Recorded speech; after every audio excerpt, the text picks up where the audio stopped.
안녕하세요. DJ 하늘입니다. 오늘의 사연 시작해 보겠습니다. 안녕하세요. 남편과 아들 하나에 딸 하나 키우며 평범하게 살아가고 있는 여성이에요. 제가 평범한 주부로 그리고 우리 가족이 평범한 일상을 보내게 된 지는 그리 오래되지 않았습니다. 지금의 평화로운 나날을 이루기까지 정말 오랜 시간을 들여야 했거든요. 지금의 이 값진 평화를 어떻게 찾게 되었는지 지금부터 이야기해 보려 합니다. 우리 가족의 평화를 깬 것은 다름 아닌 남편의 형인 아주버님이었습니다. 결혼 이후에 우리 부부와 아주버님은 아주 앙숙으로 지냈었어요. 처음부터 우리 가족과 원수가 된 것은 아니었는데 한 사건으로 인해서 남편과 아주버님의 사이가 먼저 안 좋아지게 되었죠. 부부는 일심동체라고 남편과 아주버님의 사이가 안 좋아지니 당연스레 저와도 좋지 않게 되었어요. 두 사람은 우리 부부가 결혼하기 전만 해도 정말 사이가 좋았었어요. 우애가 꽤나 좋았던 두 형제 사이가 나빠졌던 건 다 커서였지 어릴 때부터가 아니었습니다. 남편과 결혼 전에 몇 번 같이 보기도 했었는데 그때도 사이는 괜찮았어요. 물론 엄청 애틋하고 눈물겨운 만큼 진한 형제애를 가지고 있진 않았어도 나름 누가 보면 자식 농사 잘 지었다고 할 만큼 서로 우애 좋게 잘 지내고 있었어요. 그러니까 이 둘이 틀어지게 된 건 완전히 성인이 되고 난 이후였습니다. 그리고 우리가 결혼하고 난 이후였고요. 사이가 틀어지는데 아주 큰 기여를 한 인물은 다름 아닌 아주버님이었습니다. 이 두 형제는 생김새는 좀 비슷했는데 성격이 전혀 달랐어요. 우리 남편은 시모 성품을 닮아서 매사에 조심스럽고 좀 인간적인 면이 있었어요. 근데 아주버님은 일찍 돌아가신 탓에 살아생전 뵌 적은 없었던 시부의 성품을 고스란히 닮았다고 하더라고요. 남편의 어릴 적 기억에 시부는 시모를 매일 울리고 못살게 굴 만큼 사고뭉치였는데 아주버님이 그랬어요. 제 시숙은 아주 일을 벌리는데 선수였습니다. 대학 전공으로 건축을 공부했던 사람인지라 처음에는 사업을 하겠다며 좀 무리를 해서 건축업을 시작하더라고요. 초기 자금 부족하니 일 잘하는 동업자 한 명 구해서 같이 시작을 했다가 서로 사이가 틀어져 시숙 혼자서 대표로 일을 했었는데 일 잘하는 사람이 빠지고 나니까 엉망진창이 되는 것은 한순간이더라고요. 근데 그것도 제대로 못해서 맨날 부실공사 때문에 문제를 일으킨 게 한두 번이 아니고 사업 체질도 아닌 사람이 이것저것 해보겠다며 건축일 하면서 식당을 차리지를 않나 카페를 하지 않나 심지어는 운동도 안 하는 사람이 헬스장 사업을 하겠다고 헬스장까지 열었던 적이 있었어요. 문제는 그때마다 우리 집에 자꾸만 돈을 빌린다는 거였습니다. 처음에는 오해가 좋은 형제 사이였기 때문에 남편이 좀 도와줬었어요. 그것도 소액으로만요. 그렇게 적은 돈만 빌려가니 그 정도야 형제 사이에 의리로 빌려줬었던 일이 너무나 큰 배신으로 다가온 적이 있었습니다.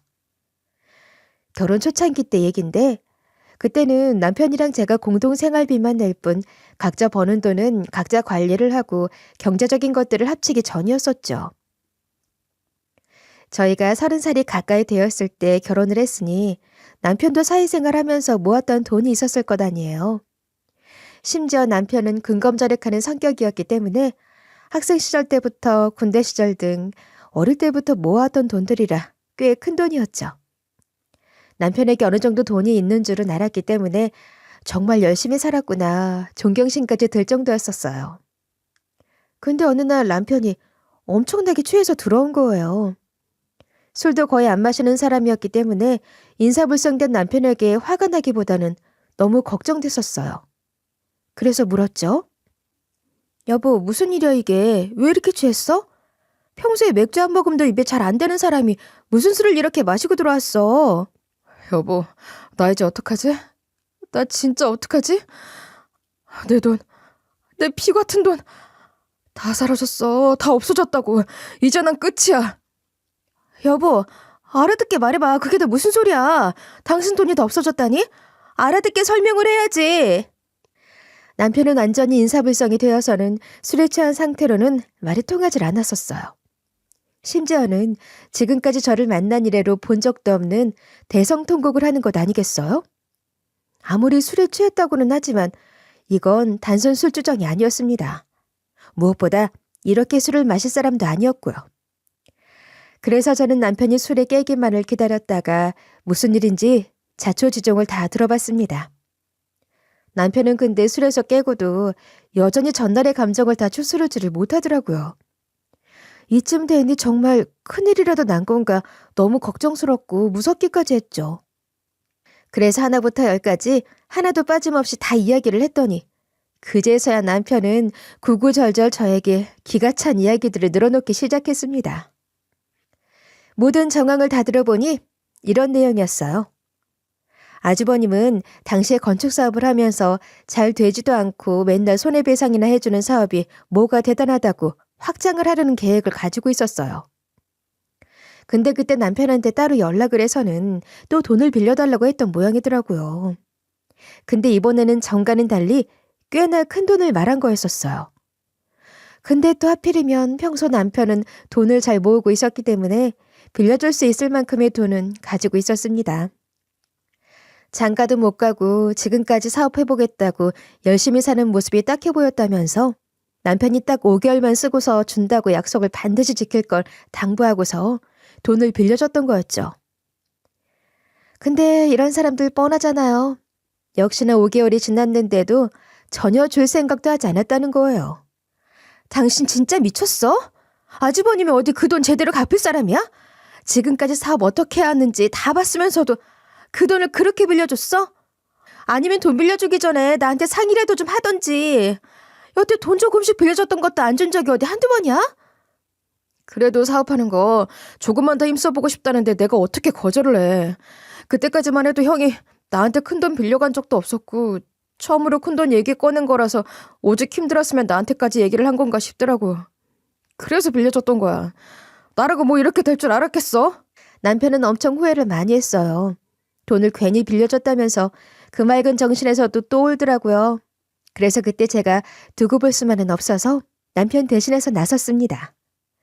아이의 남편이랑 같이 아주버님 회사를 찾아가서 말을 했죠. 아주버님, 이 사람 돈 빌려가셨다면서요. 딱 5개월 쓰고서 주겠다고 하신 분이 여태 안 주셨다면서요. 이런 법이 어딨어요? 남의 돈도 아니고 동생 돈을 빌려가서 쓰셨으면 그 돈이 어떤 돈인 줄 알고 제대로 갚아야 할 것 아니에요. 그러니까 당장 돈 돌려주세요. 어서요. 아, 참 재수씨. 여기가 어디라고 해서 다짜고짜 돈을 달라고 합니까? 난들 뭐 안 주고 싶겠어요? 나도 지금 없어요. 없어서 못 주는 거라고요. 줄 수 있었음 진작에 줬겠지. 그럼 일부라도 주세요. 어서요. 알겠어요. 알겠습니다. 내가 조금씩이라도 줄게요. 됐죠? 아, 그거 참 재수씨. 그렇게 안 받는데 참 야무지네. 내가 야무진 게 아니라 아주버님이 무책임한 거라는 걸 아셔야죠. 이번 달부터 당장 일부 금액이라도 주세요. 안 그럼 언제가 또 찾아올 거니까 알아서 하시고요. 저는 남편이랑 같이 어떻게든 그 돈을 받아내기 위해서 아주버님께 득달같이 달려들면서 말을 했어요. 제가 이렇게까지 나올 줄은 몰랐는지 정말 그때부터는 매달 얼마씩이라도 갚더라고요. 근데 제가 이렇게까지 하는 데는 이유가 있었습니다. 알고 봤더니 글쎄 남편이 시숙한테 돈을 빌려줄 때 자기가 가지고 있던 돈도 좀 부족하다 보니까 대출까지 받아서 빌려줬던 거였거든요. 이것만큼은 진짜로 용납할 수가 없어서 그 대출이자랑 원금이라도 우선 아주버님께 알아서 갚으라고 던져놨어요. 그래서 매달 돈을 보내왔던 거였죠. 그리고 그 사건 이후로 저는 남편한테도 신신당부를 했습니다. 만약에 한 번만 더 시숙한테 돈을 빌려주고 또 이런 일이 벌어지게 되면 그때는 이혼이라고 단호하게 말을 했어요. 솔직히 말해서 저는 이때도 정말 이혼하고 싶은 걸 꾹 참았습니다. 근데 결혼하고 나서 이런 일이 딱 한 번이었고 남편도 이번 일을 계기로 엄청 크게 당했다 보니 다시는 누구한테도 돈을 빌려주지 않겠다는 걸 깨달았기 때문에 딱 한 번만 넘어가기로 했어요. 그렇게 한 몇 달을 잘 보냈을까요? 한 3-4달 정도는 돈을 꼬박꼬박 잘 보내오던 사람이 또 갑자기 밀리기 시작하더라고요. 보내야 하는 날짜는 지났는데 아무리 독촉을 해도 돌려주지 않으니 또 남편과 아주버님과의 싸움이 시작되었죠. 남편은 매일같이 시숙한테 전화를 해서는 돈 내놓으라고 난리를 쳤고 시숙은 돈이 없다는 이유로 일방적으로 보내질 않았었어요. 그 싸움이 얼마나 지겨운지 옆에서 보는 제가 다 질리더라고요. 그래서 저는 저 나름대로 특단의 조치를 취했어요. 저는 더는 시숙과 말도 섞고 싶지 않아서 앞으로 아주버님에게 돈 받는 일은 전부 다 남편 보고 알아서 하라고 했습니다. 남편도 자기가 저질러 놓은 짓이 있다 보니까 알았다고 하면서 제가 신경 쓰지 않게 뒤에서 막 싸우고 하더라고요. 그리고 그때 이후로 나름 우애 좋다고 소문났던 이 두 사람 사이도 많이 틀어졌습니다. 이때부터가 두 사람의 갈등의 시작이었고 저와 아주버님이 앙숙이 된 계기가 되었던 거죠. 사이가 안 좋아질 수밖에 없는 게 남편은 계속해서 돈을 내놓으라고 했는데 상대방은 배째라는 식으로 나오더라고요. 그러니 더 안 좋아질 수밖에요. 제가 말한 것처럼 이 갈등의 원흉은 정말 말 그대로 시숙이었습니다.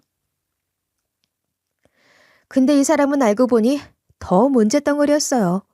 우리한테는 그렇게 싸우고 따져대도 죽었다 깨어나도 돈 없다고 난리를 치더니 틈만 나면 이것저것 사업에 계속해서 손을 대는 것 있죠.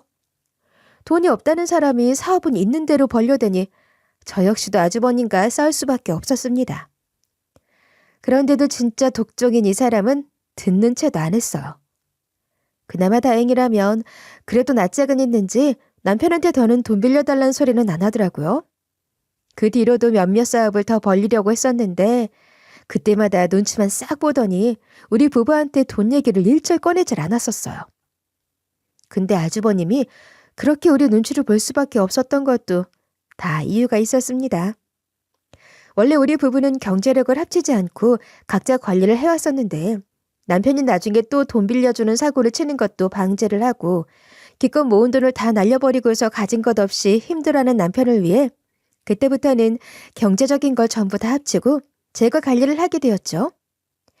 오히려 남편은 그날 이후로 저한테는 용돈 타서 쓰고 할 정도로 제가 철저하게 가게 관리를 하고 있었죠.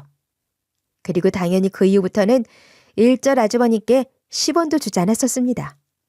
하지만 이때도 우리 사이는 그리 좋은 편이 아니었어요. 채무관계가 지속되고 있었고 그게 제대로 해결되지 않아 계속해서 갈등이 일어나고 있었거든요. 근데 그래도 이때까지는 서로 사람 취급은 하면서 형제로서 얼굴 볼 일도 있고 그랬었는데 그마저도 다 던져버릴 수밖에 없는 이 둘이 완전히 틀어지는, 아니 남편뿐만 아니라 저와도 아주버님 사이가 틀어지는 일이 발생하고 말아요. 물론 이때도 원수 같은 사이였지만 명절을 기준으로 우리 사이는 최악으로 치닫았습니다. 근데 사고 치기 전에 딱 한 번 저희가 방심하게 된 적이 있었어요. 왜 방심을 하게 되었냐면 그렇게 달라고 해도 돈 없다고 온갖 곳을 만들어서 핑계대던 아주버님이 무슨 철이 들었는지 갑자기 남편에게 빌려간 돈을 조금씩 갚아오더라고요. 남편한테 빌린 돈 외에도 대출받았던 돈 원금에 이자까지 꼬박꼬박 주는 걸 보면서 드디어 이 양반이 정신을 차렸구나, 철이 들었구나 싶었죠. 그거 보면서 저나 남편 둘 다 좋아했어요. 저는 진짜 내색은 안 했지만 속으로는 얼마나 좋아했었는지 몰라요. 근데 사람은 끝까지 겪어봐야 하는 거더라고요. 나중에 실속의 속셈을 다 알고 나서는 역시나 사람은 고쳐 쓰는 거 아니라더니만 더 큰 그림을 그리려고 이렇게 수를 썼던 거구나 싶었습니다. 그리고 그것 때문에 다 사이가 다 틀어졌던 거였어요.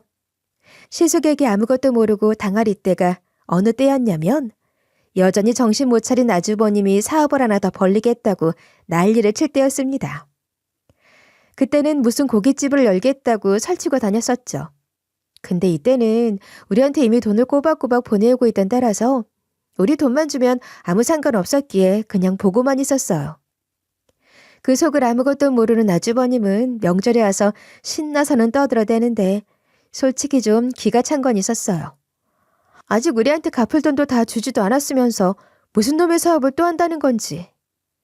저는 그 신나서 떠들어대는 면상 앞에다가 대고 우리 돈이나 제대로 먼저 다 내놓으라고 소리치고 싶은 건 시어머니 얼굴을 봐서 참고 있었습니다.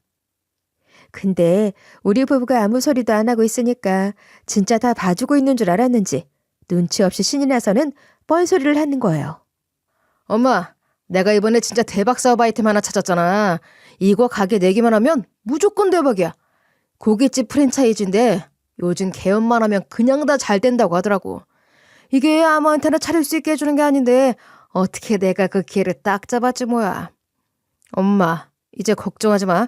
내가 대박 쳐서 앞으로 호강시켜줄게. 실숙은 마치 본인이 벌써부터 성공을 한 것 마냥 들떠서는 시모한테 이러쿵저러쿵 떠들어댔어요. 근데 시어머니 반응이 진짜 웃겼답니다. 야, 아서라서. 제발로는 그냥 조용히 살아라. 그게 이엠이 호강시켜주는 일이야. 아주 내가 너 사업한다는 소리 하면 이제는 심장이 다 떨릴 지경이야. 이번에는 또 뭐 어떻게 말아먹으려고 그러는 거냐? 응? 그러니까 그냥 조용히 살아, 제발. 조용히. 아, 엄마 진짜 너무하네. 걱정하지 마. 내가 이번에는 정말 제대로 해서 엄마 호강시켜줄라니까. 아주버님은 시모의 면박에도 대수롭지 않아 했어요. 오히려 이미 가게 차리는 거에 신이 나서는 한창 들떠있더라고요. 그 뒤로는 저한테까지 거들먹거리는 거 있죠. 그리고 재수씨, 조금만 기다리셔. 내가 이번에는 사업 제대로 대박 쳐서 바로 남아있는 원금 이자 따따블로 해서 갚아버리려니까. 아주버님, 따따 부리고 뭐고 다 안 줘도 되니까 그냥 내 남편 돈이라 제대로 갚으세요. 지금 그것도 제대로 해결하는 못했으면서 뭘 한다고 하시는 거예요. 지금이야 꼬박꼬박 돈 또 주고 있지만 사업한답시고 또 다시 돈 밀리면 그때는 알아서 하세요. 아, 참, 거 되게 야박하시네.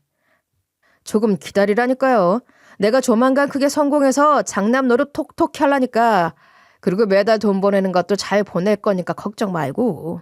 우리 재수씨 그렇게 그릇이 작아서 이 세상은 어떻게 살란가 몰라. 저는 그 말을 듣고는 대답할 가치도 안 느껴져서 듣는 채도 안 했습니다. 그리고는 대놓고 콧방귀를 쳐줬어요. 물론 뻔뻔한 아주버님은 그것도 다 본체만 채 했지만요. 근데 그게 완전 밑밥 다 깔아놓는 짓이었다는 걸 알기까지는 그리 오래 걸리지 않았습니다. 명절 지난 지 얼마나 됐다고 아주버님이 갑자기 우리 부부를 따로 초대를 하더라고요. 그냥 장소만 알려줘서 그곳으로 갔는데 우리는 거길 간 걸 대번에 후회를 해야 했습니다. 어서해, 재수씨. 동생아, 잘 왔다. 여기가 내가 내려고 준비하고 있는 그 프랜차이즈야. 여긴 그냥 내가 어떤 곳인지 보여주고 맛 좀 보여주려고 데리고 온 거니까 여기가 내 가게라는 오해는 하지 말고. 근데 이봐, 어때? 손님들 엄청 많지? 죽이지 않아? 형, 아직도 사업 타령이야? 그만하고 그냥 제대로 된 직장 다녀. 남편은 뭔가 이곳에 데리고 온 의도가 어렴풋이 느껴졌는지 바로 경계를 하면서 대답을 하더라고요. 근데 아주버님은 아랑곳하지 않고 바로 저한테 말을 걸었어요. 재수씨 어때요? 장사 엄청 잘 되죠? 여기는 내가 말했듯이 그냥 내기만 하면 대박 나는 곳이라니까요. 우리 투자자한테 먼저 이걸 보여줘야 나를 믿고 돈을 빌려줄 것 같아서 이렇게 데리고 왔어요. 자자, 얼른 먹어봐요. 여기 고기가 아주 입에서 살살 녹는다니까요. 저는 순간 귀를 의심해야 했어요. 투자라니? 갑자기 여기로 나오라고 한 것도 이해가 안 됐는데 갑자기 투자자 이야기를 하는 걸 들으니 너무 당황스러웠어요. 그래서 물었죠.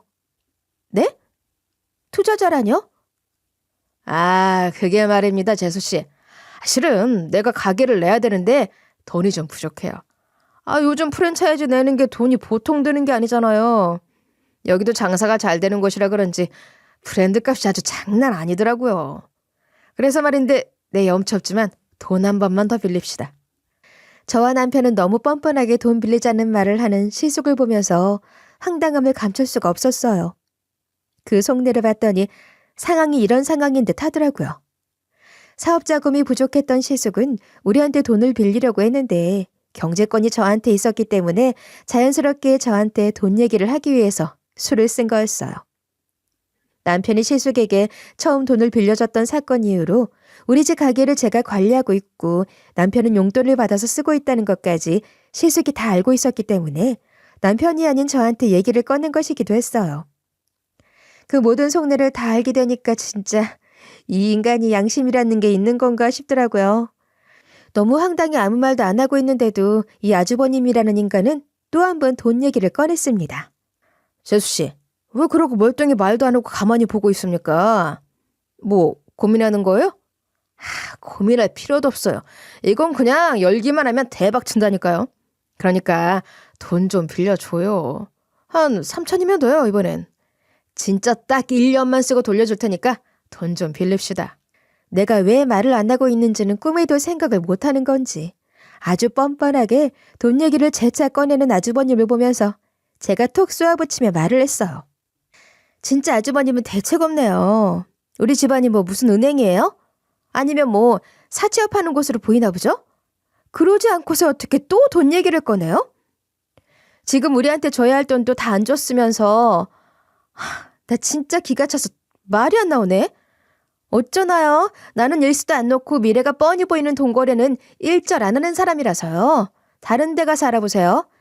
그리고 이렇게 일 벌리고 다니기 전에 빌려간 내 남편 돈 먼저 갚으시고요.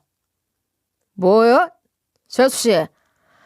재수씨는 뭐 손윗사람이가 뭐고 그딴 예의범절은 다 밥 말아먹었습니까? 아무리 그래도 내가 재수씨 손윗사람인데 말을 그렇게 합니까? 싸가지를 밥 말아먹었나? 제가 단칼에 돈 얘기를 거절해버리니까 그제서야 본색을 드러내는 시숙이었습니다. 지금까지는 돈 얘기 꺼내려고 엄청 굽신댔었는데 본인이 우리한테 한 것은 다 제쳐두고 제가 세게 말을 하니까 씩씩대더라고요. 근데 어이가 없는 게 열이 받았으면 받은 거지 그 뒤의 행동이 충격적이었어요. 남편도 옆에서 거들면서 돈 얘기하지 말고 빨리 자기 돈 갚으라고 하는데 이 인간이 어떻게 했는지 아세요? 형, 이러려고 오늘 우리 부른 거야? 이러려고 몇 달 동안 돈도 꼬박꼬박 갚은 거고. 대체 언제 사람 될래? 형, 우리 엄마를 봐. 엄마가 형 보면 한숨밖에 더 쉬어? 게다가 형이 장가갈 나이도 지났으면서 더는 사고 치지 말고 그냥 사람답게 살면서 좋은 사람 만나 장가나 가. 이렇게 엄한 일 버리지 말고. 그리고 사업할 돈 있으면 우리 돈부터 갚아. 지금 주겠다고 한 지가 얼마나 지났는데 아직 3분의 1도 다 안 줬으면서 사업은 무슨 사업을 한다는 거야 대체. 남편도 또 참았던 것들을 다 폭발을 시키면서 아주버님한테 소리를 치며 말했죠. 그랬더니 이 사람이 무슨 짓을 했는지 아세요? 자기 지갑에서 5천 원을 꺼내더니 내 남편 얼굴에다가 던져버리더라고요. 그러면서 하는 말이 진짜 인간 말종이라는 걸 여실히 보여줬어요. 야 거지 새끼야. 이거나 먹고 떨어져라. 어? 이거 네가 나한테 빌려준 돈에 대한 이자다. 일단 이거나 먹고 입 닥치고 있어. 이게 지 마누라한테 나쁜 물 다 들어서는 지 형도 못 알아보고 화를 내? 돈은 내가 알아서 갚을 테니까 닥치고 있어. 라고 하는 거 있죠? 이때부터는 눈에 뵈는 거 없었어요. 눈에 살이까지 띄어서는 말을 하는데 이제는 더는 이 사람이 우리 가족이 아니라 완전히 도둑놈의 사기꾼으로만 보이더라고요. 그래서 그날 이후로 우리는 이 아주버님을 아예 고소를 해버리려고 준비하게 되었습니다. 사실 그전에도 고소는 할 수 있었지만 하지 못했었어요. 아니, 정확하게는 안 했었던 거죠. 그 이유는 어머님 때문이었어요. 저희 시아버지가 좀 일찍 돌아가신 편이었어요. 이 두 형제가 어릴 때 돌아가신 이후에 시모 혼자서 어렵게 두 형제를 키운 터라 바라보고 살게 자식 2명밖에 없으신 분이셨거든요. 무엇보다 두 형제가 형제답게 잘 사는 게 시모의 가장 큰 바람인지라 더더욱 신고를 할 수 없었습니다. 둘이서 사이가 틀어져 법적인 부분까지 가버리면 마음 여린 시모가 못 버틸 거라고 생각을 했었거든요. 하지만 더는 참을 수 없어 시모에게 미리 다 상황들을 설명을 하고 아주버님에 대해서 고소를 진행하기로 했죠. 물론 시모는 처음에 어느 정도 우리 사이의 갈등을 알고는 있었지만 이렇게 골이 깊은지는 모르고 계셨기 때문에 충격을 많이 받으셨었습니다. 근데 시숙의 평소 행실을 잘 알고 있으셨고 말로는 해결될 상황이 아니라는 걸 다 이해하셨기 때문에 고소에 대해서도 납득을 하셨어요. 그래서 한창 준비를 하고 있다가 결국에는 고소에 본격적으로 들어가기도 전에 아주 제대로 큰 사건이 터지고 말았습니다. 우리가 아주버님한테 돈을 달라고 엄청나게 닥달을 하기는 했지만 사실 우리 부부가 돈이 없어 쪼달리는 생활을 하진 않았었어요. 둘 다 직장이 괜찮았기 때문에 돈은 좀 벌었었거든요. 하지만 그것과 별개로 약속은 약속이고 아주버님의 행실도 좋지 않았기에 어떻게든 그 돈을 받으려고 했던 거였습니다. 그렇게 소송을 준비하고 있던 중에 시모 생신이 되었어요. 이때가 시모가 70세가 되던 때였습니다. 비록 뒤에서 소송은 준비하고 있을지언정 시모 생신을 챙겨드리는 건 또 다른 일이잖아요. 지금까지 생신은 다 잘 챙겨드리긴 했지만 70세이신 만큼 좀 더 좋은 선물을 해드려야겠다 싶더라고요. 평소 시모는 지금껏 우리에게 너무나 좋은 분이셨기에 큰맘 먹고 큰 선물을 해드리기로 했죠. 자식이 아무리 부모한테 잘해도 평생 받은 그 은혜를 어떻게 갚겠나요? 그래서 그나마 자식 노릇 좀 제대로 해보겠다고 거금 1,000만 원을 생신 선물로 드렸습니다. 실은 그렇게까지 큰 돈을 들인 것도 다 이유가 있었어요. 왜냐하면 그때 시모가 이사를 가야 할 상황이었거든요. 시모가 살고 있던 집이 남편이랑 아주버님이 태어나기도 전에 신혼집으로 들어가 살던 곳이었으니 얼마나 오래 살았겠어요. 이미 건물 자체에 노후도 많이 되고 이제는 좀 더 지내기 편한 곳으로 이사를 가서 지내셔야 할 때가 되어서 집 옮기는 데 보태시라고 그 이사 자금을 더 보태드린 거였죠. 근데 당시에 그렇게 큰 돈을 들였는데도 불구하고 어머님이 이사를 안 가시는 거예요. 그 전까지만 해도 어머님이 당장이라도 이사를 가야 한다 이야기를 하고 있을 때라서 저희가 그 돈만 들이면 바로 이사를 가실 줄 알았어요. 근데 차일피일 부동산 가는 것도 미루시기에 혼자서 어려워서 그러신가 싶어서 남편이랑 제가 집 알아봐 드린다, 이사 준비하자 하는데도 이사를 갈 생각을 안 하시더라고요. 그러다가 급기야는 아직은 계약 기간이 남았으니 좀 나중에 가겠다. 아직은 이 집이 좋다 그러시더라고요. 저나 남편은 이해를 할 수가 없었죠. 어머님, 대체 왜 이사를 안 가시는 거예요? 뭐 다른 문제 있으세요? 아니면 이 집 떠나기가 좀 그러세요? 그래도 손때 묻은 곳이라 마음에 걸리셔서 이사를 안 가려고 하시는 거예요? 아니다. 그게 아니야. 계약 기간도 좀 남아서 그때까지는 여기 살다가 가려는 거야. 너희가 준 돈은 다 내가 통장에 잘 모셔두고 있으니까 걱정하지 마라. 그 돈 가지고 이사할 거니까 조금만 기다려주렴. 물론 그 돈은 이제 어머님 돈이시니까 이사를 천천히 가시는 것도 어머니께서 결정할 일이시지만 조금 이해가 안 돼서 그래요, 어머님. 무슨 일 있으신 거면 꼭 말씀해 주셔야 돼요. 아셨죠? 그래, 알았다. 내 꼭 말할게. 무슨 일 있으면 꼭 말하마. 고맙다, 애미야. 신경 써줘서. 아무리 생각해도 시모 행동이 좀 이상하기는 했지만 그래도 당장 이사 가고 싶지 않다고 하는 분을 억지로 강요할 수 있는 것도 아니었기 때문에 그때는 그냥 기다리고 있었습니다. 근데 시모가 왜 그렇게 이사를 차일피일 미뤘는지, 왜 그때 당장 이사를 가지 않았는지에 대한 이유를 얼마 못 가서 알게 되었죠. 여전히 이사는 가지 않은 채 그 다음 해에 명절이 돼서 시댁으로 가족들이 모이던 때였습니다. 그때 근데 희한한 걸 봐야 했어요. 아주버님이 무슨 차를 가지고 있었는지 뻔히 알고 있는 상황이었는데 한바탕 싸우고 난 이후로 처음 보는 아주버님이 보도 못한 새 차를, 그것도 외제차를 끌고 온 것 아니겠어요? 맨날 돈 없다고 징징거리던 인간이 새 차라니 말도 안 되는 말이었습니다. 이번엔 또 무슨 돈으로 저걸 샀나 싶어서 한심하게 쳐다보고 있는데 그 눈빛이 부러워하는 눈빛인 줄 착각을 했는지 이 눈치 없는 아주버님이라는 놈이 이러더라고요. 엄마, 나와서 이것 좀 봐봐. 엄마가 사준 새 차. 응? 어때? 때깔 죽이지? 역시 외국물 먹는 것들은 이 때깔부터가 다르다니까. 승차감도 죽여. 엄마, 얼른 타봐. 이게 누가 사준 차인데 바로 또 내가 시승식 해줘야지.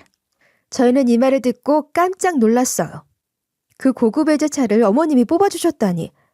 저랑 남편은 아주버님의 말을 듣자마자 이게 무슨 일인가 싶어 바로 시어머니를 쳐다봤어요.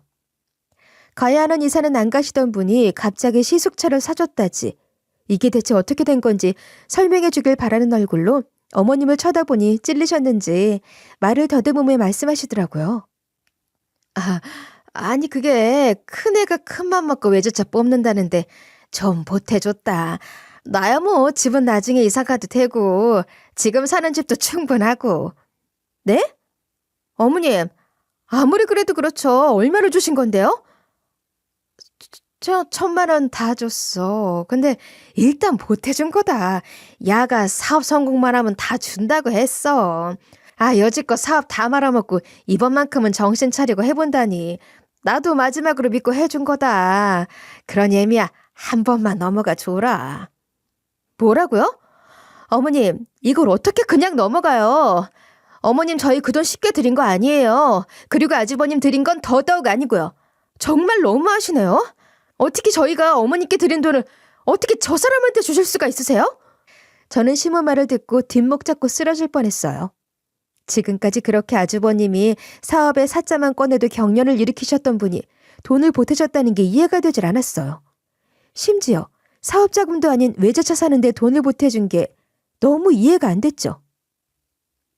남편도 마찬가지라 그럼 왜 차 사는데 돈을 보태줬냐고 한 소리 하니까 사업하는 사람이 어디 가서 꿀리면 안 된다면서 차를 뽑는다 하기에 거기에 보태준 거였다고 하시는 거예요. 진짜 기가 차서. 미안하다 미안해. 근데 금방 벌어서 준다고 했으니 그때 내가 꼭 이사 가마. 내가 첫째한테 꼭 받아서 이사 갈게. 아니요. 저는 지금 당장 그 돈 돌려받아야겠어요. 그 돈 아주버님 드린 거 아니었고 어머님 드린 거였어요. 어머님이 이사 안 가신다면 그냥 그 돈 저희가 도로 받아서 가지고 가겠습니다. 저는 그 돈도 용납할 수가 없어서 시모한테 좀 모질게 이야기를 하고는 바로 아주버님한테 돈 도로 내놓으라고 하려는데 먼저 선수 친 아주버님이 뭐라고 하는 줄 아세요? 어이, 재수씨. 말하는 본세는 여전히 못 고쳤네. 우리 엄마가 나 주고 싶어서 줬다는데 뭘 그렇게 화를 내요. 나 고깃집 차린 건 들었죠? 어떻게 연락 한 번을 안 해요? 역시 내가 싹수가 노란 건 알고 있었지만 참. 개업 축하 선물은 바라지도 않으니 한 번 쉬고 가서 설거지도 좀 돕고 청소도 좀 해주고 그래요. 돈 한 푼 안 보태줬으면 가족끼리 그 정도는 돕고 살 수 있잖아요. 요즘 인건비가 너무 비싸서 가족 찬스 써야지 안 되겠어. 이 말에 저는 말 그대로 빡이 쳤어요. 진짜 저 말을 듣는데 빡 안 치는 사람이 이상한 거 아닌가요? 그래서 해서는 안 될 행동을 하고 말았습니다. 제 행동 하나로 그곳이 아수라장이 되었으니 어느 정도 행동이었는지 짐작이 가시나요? 빡이 있는 대로 친 저는 그대로 달려나가 아주버님의 새 차를 그대로 다 부숴버렸습니다. 집에 시어머니 위해서 남편이 호신용으로 철방망이를 준비해 놓은 게 있었는데 그걸 가지고 가서는 다 내려 찍어버렸죠. 남편도 열받아 같이 난리를 치고는 요란을 떠는 아주버님을 향해 말했어요. 내 남편 돈 갚아. 우리 돈 갚으라고. 이 도둑놈 사기꾼 놈아. 우리 돈은 아직 다 갚지도 않았으면서 이제는 어머니께 드린 돈까지 손을 대? 이 파렴치한 사기꾼 도둑놈아. 우리 돈 내놓으라고. 이게 무슨 짓이야. 당장 그만둬. 그만두라고. 내 차. 내 차. 아주버님은 제가 휘두른 쇠방망이로부터 차를 지키려고 애를 썼지만 그 차는 지킬 수 없었어요. 그렇게 시숙의 차를 걸레짝으로 만든 이후로 우리는 바로 준비했던 소송을 진행했습니다. 우리는 사기죄든 뭐든 시숙에게 걸 수 있는 사기는 다 걸었어요. 근데 진짜 재밌는 게 뭔지 아세요? 소송하고 나서부터는 아주버님이 나락으로 들어가는 대박 사건이 빵 하고 터졌지 뭐예요? 여러분들은 책을 보시면서 아주버님 쪽도 당연히 자기 차를 망가뜨렸다면서 저희한테 맞고소를 할 줄 아셨을 거예요. 그쵸? 근데 못했습니다. 왜냐하면 제가 그 차를 때려 부순 게 생각 없이 저지른 게 아니었거든요. 우리는 소송을 하기 전에 아주버님이 그렇게 돈 없다고 하면서 매번 어디서 그렇게 사업을 하고 차를 뽑고 하는 건지 너무 궁금했어요. 일단 그 돈의 출처들부터 알고서 받아낼 것들을 다 받아낼 생각이었죠. 그래서 흥신소 사람을 섭외해서 아주버님의 일거수일투족을 다 조사했습니다. 거기에서 놀라운 사실을 하나 발견하게 되었어요. 그건 바로 아주버님이 불륜을 저지르고 있었던 거였습니다. 지금까지 제 사연을 들으신 분은 아시겠지만 아주버님은 총각이었어요. 40세가 넘어가는데도 주구장창 사업이나 하지 여자를 만나는 것도 아니고 결혼을 할 마음이 있는 것도 아니어 보이길래 저나 남편은 혼자 살 팔자인가 보다 했었습니다. 근데 알고 봤더니 그게 아니고 자기 뒤를 봐주는 돈 많은 아줌마가 있었던 거였어요. 더 그 관계를 파보니까 그 사람과는 불륜 관계였는데 돈 한 푼 없는 아주머님한테 어느 정도 경제적인 지원으로 돈을 대주고 둘이서 같이 살림까지 따로 차렸었더라고요. 이 둘은 꽤나 자주 만나고 있었어요. 심지어 밖에서 보면 그냥 나이 많은 연상연하 커플이라고 생각할 만큼 엄청 다정한 모습을 보이기도 했었죠. 우리는 이 대박 사실을 알게 되면서 그냥 넘어가려고 하지 않았습니다. 이 좋은 건수를 잡았는데 왜 그냥 넘어가겠어요? 그동안 아주버님한테 당한 수모를 제대로 갚아주기 위해서 수를 썼죠. 저랑 남편은 그 모든 증거를 가지고 가서 어디로 갔을까요? 네, 그 여자 남편을 알아내서 찾아갔어요. 그리고는 그 남자 앞에다가 둘의 모습이 찍혀있는 불륜 증거들을 다 내놓았습니다. 역시나 우리가 내놓은 증거를 보고 나자 그 남편은 정말 이 불륜 사실을 알고 있지도 않았었는지 엄청 당황해하면서 배신감에 치를 떨더라고요. 무엇보다도 그 여자가 돈이 많은 게 다 자기 주머니에서 나온 돈들이 아니라 이 남자 지갑에서 나온 돈들이라 더더욱 화가 극심하게 난 듯했죠. 거기다가 성질이 엄청 불같아 보였어요. 보통 내게 성격이 아닌 것 같더라고요. 저희한테는 고맙다고 연신 말을 하는데 제대로 열받은 게 다 보였어요. 그 뒤로 우리 나름대로 소송을 걸면서 결과를 기다리고 있는데 어느 날 갑자기 시댁이 완전히 발칵 뒤집어졌지 뭐예요? 시목을 사단났다면서 저희 남편한테 전화해서는 울면서 하소연을 하는데 이유인즉슨 이거였어요. 바로 아주버님의 불륜 상대 배우자의 반응이 어떻게 나올지 궁금하던 찰나였는데 바로 고소를 때려버린 일이었답니다.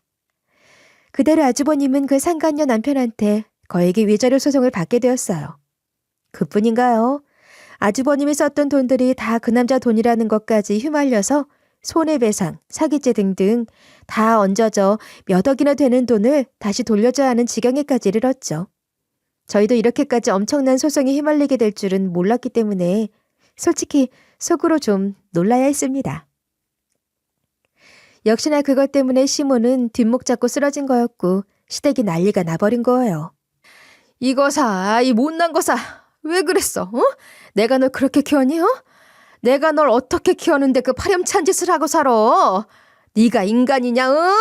네가 진짜 내 배로 낳은 놈이 맞냔 말이야. 아이고, 내 팔자야.